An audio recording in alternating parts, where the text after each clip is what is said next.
हे भगवान, ये क्या हो गया? आप हमें ऐसे छोड़ के नहीं जा सकते। आपके बिना हम तीनों का क्या होगा? ममता अपनी दोनों बेटियों को सीने से लगाए अपने पति की लाश के सामने बैठकर रो रही थी। बहुत बुरा हुआ इस ममता के साथ। भरी जवानी में पति छोड़कर चला गया, ऊपर से 2 बेटियों की जिम्मेदारी भी छोड़ गया। न जाने कैसे पालेगी अपनी दोनों बेटियों को। आस पड़ोस में रहने वाले लोग ममता और उसकी दोनों बेटियों के बारे में तरह तरह की बातें बनाते हैं, जिन्हें सुनकर ममता को अपनी दोनों बेटियों की फिक्र होने लगती है। ममता, दूसरी शादी कर ले, तेरे सामने तेरी पूरी जिंदगी पड़ी है। अगर मैंने अपनी खातिर दूसरी शादी कर ली तो मेरी बेटियों का क्या होगा? मैं अकेली ही खूब मेहनत करूंगी और अपनी दोनों बेटियों को पालूंगी। ममता अब अपनी दोनों बेटियों को पालने के लिए लोगों के घरों में झाड़ू पोछा का काम शुरू कर देती है और ऐसे ही कुछ वक्त गुजर जाता है। ये क्या, मेरी सारी साड़ियां तो फट चुकी हैं। मालकिन ने जो तनख्वाह दी थी उसमें से 500 रुपए बच गए हैं। आज शाम को आते हुए मार्केट से 2-3 साड़ियां ले लूंगी। ममता रोज की तरह काम पर जाने लगती है कि तभी ममता देखती है कि आंगन में बैठी उसकी दोनों बेटियों का चेहरा काफी उतरा हुआ है। क्या हुआ? मेरी दोनों गुड़िया रानी को क्यों इतनी उदास बैठी हैं? माँ देखो ना, हमारी फ्रॉक कितनी फट गई है। सभी बच्चे हमारे फटे कपड़ों का मजाक उड़ाते हैं।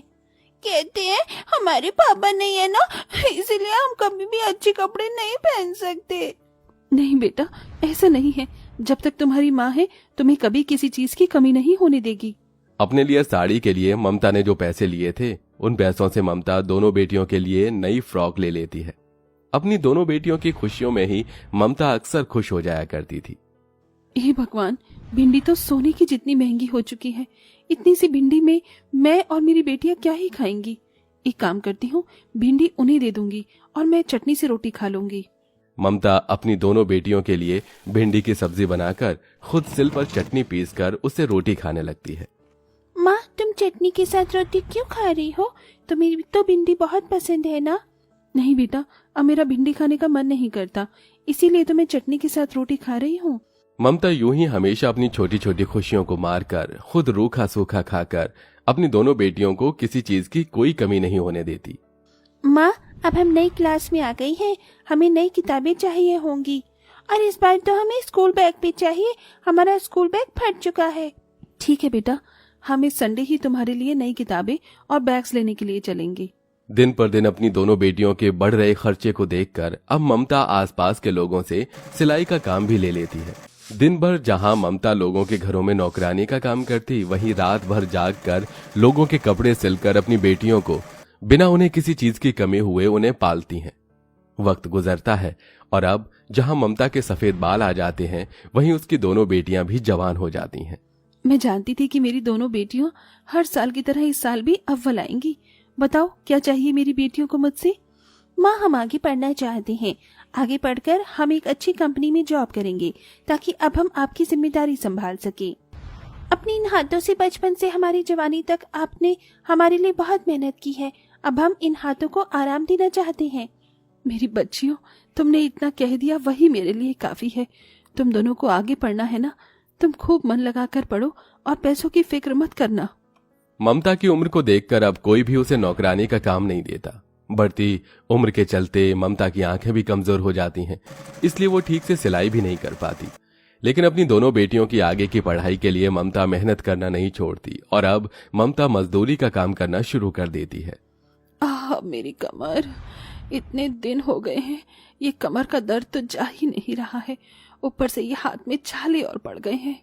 ममता दिन रात खुद को धूप में जलाती और अपनी दोनों बेटियों की जिंदगी को रोशन करती। चलो, अब तो तुम्हारी बेटियों की पढ़ाई भी पूरी हो गई, अब बस इनकी शादी की फिक्र होगी ना तुम्हें। हाँ, महादेव की कृपा से 2 अच्छे रिश्ते मिल जाएं मेरी दोनों बच्चियों के लिए, उनकी शादी करके मैं तो सीधा गंगा नहा लूंगी। अपनी माँ के मुंह से दूर खड़ी ज्योति और राखी अपनी शादी की बात सुन दोनों टेंशन में आ जाती हैं। अगर माँ ने हमारा रिश्ता कहीं और कर दिया तो हम क्या करेंगे? इससे पहले हमें माँ को अजय और अतुल के बारे में बताना ही होगा। अपनी पड़ोसन शालिनी के जाते ही दोनों बहनें अपनी माँ के पास जाती हैं। हमें आपसे कुछ जरूरी बात करनी थी। हाँ बोलो बेटा। हमारे कॉलेज में अजय और अतुल नाम के 2 लड़के हैं, दोनों भाई हैं और काफी अमीर घर से भी हैं। हम लोग एक दूसरे से बहुत प्यार करते हैं और एक दूसरे के साथ शादी भी करना चाहते हैं। तुम सच कह रही हो बेटा? तो तुमने ये बात मुझे पहले क्यों नहीं बताई? ममता अजय अतुल के माता पिता से मिलकर जल्द ही अपनी दोनों बेटियों का रिश्ता तय कर देती हैं। दोनों भाई काफी अमीर घर से थे, इसलिए ममता शादी में कोई कमी भी नहीं रह जाए इसलिए अपना घर गिरवी रख देती है। एक बार और सोच लो ममता बहन, इस घर के अलावा तुम्हारे पास कुछ भी नहीं है। बुढ़ापे में किसके सहारे रहोगी? मेरा क्या है सेठ जी, आज जिंदगी है कल नहीं है, लेकिन मेरी दोनों बेटियों की तो अभी पूरी जिंदगी पड़ी है। बस उनकी शादी में किसी चीज की कमी न रह जाए। ममता घर गिरवी रखकर मिले हुए पैसों से धूमधाम से अपने दोनों बेटी को शादी करती है।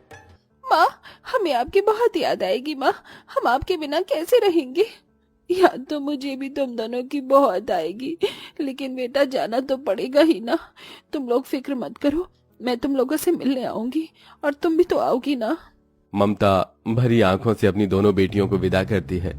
विदाई के बाद ज्योति और राखी जैसे ही अपने ससुराल पहुंचती हैं, तो अपने ससुराल को देखती रह जाती हैं। उनका ससुराल किसी राजघराने के महल से कम नहीं था।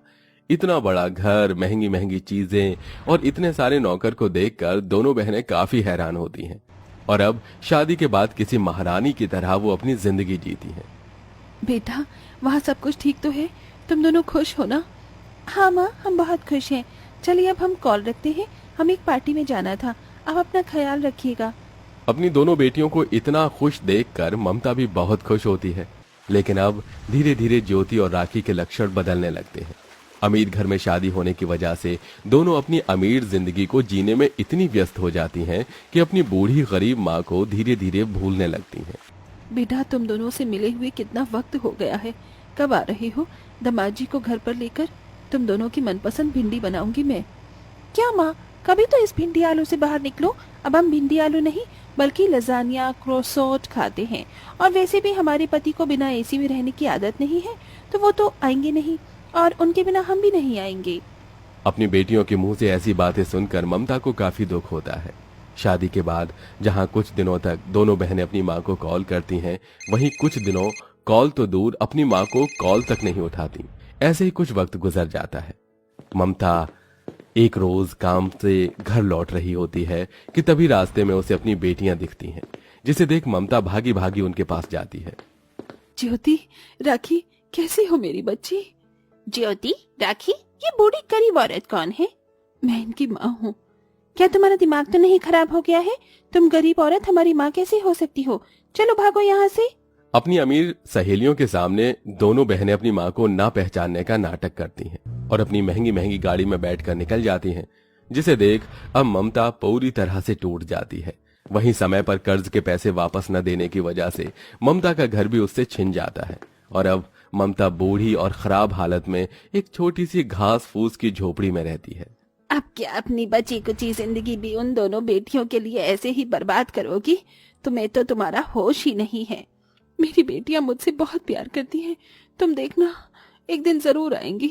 जहां एक तरफ ममता की अब मरने की हालत हो चुकी थी, वहीं उसकी दोनों बेटियां ऐशो आराम से अपनी जिंदगी गुजार रही हैं। ऐसे ही कुछ दिन गुजर जाते हैं। राखी और ज्योति शॉपिंग करके एक दिन घर लौट रही होती हैं कि तभी शालिनी उन्हें देख लेती है और गुस्से में उनके पास जाती है। अरे शालिनी काकी, आप यहाँ? मुझे पहचान लिया तुम दोनों ने? मुझे तो लगा था जैसे उस दिन अपनी माँ को नहीं पहचाना था तो मुझे क्या ही पहचानोगी। काकी, उस दिन हमारी कुछ फ्रेंड्स हमारे साथ थी, इसलिए हमने ये सब किया। अगर हम ये सब ना करते तो आप जानती हमारी कितनी बेइज्जती होती। तुम्हारी माँ से बेवकूफ औरत इस दुनिया में कोई नहीं है। तुम दोनों की जिंदगी खराब ना हो इसलिए उसने जिंदगी भर शादी न करके अपनी पूरी जिंदगी तुम्हारे नाम कर दी। तुम्हें पढ़ाया, लिखाया, अपने पैरों पर खड़ा किया, खुद पटे कपड़े पहनकर तुम्हें नए कपड़े पहनाए, खुद चटनी रोटी खाकर तुम्हें अच्छा खाना खिलाया, यहाँ तक कि तुम्हारी शादी के लिए उसने घर भी गिरवी रख दिया।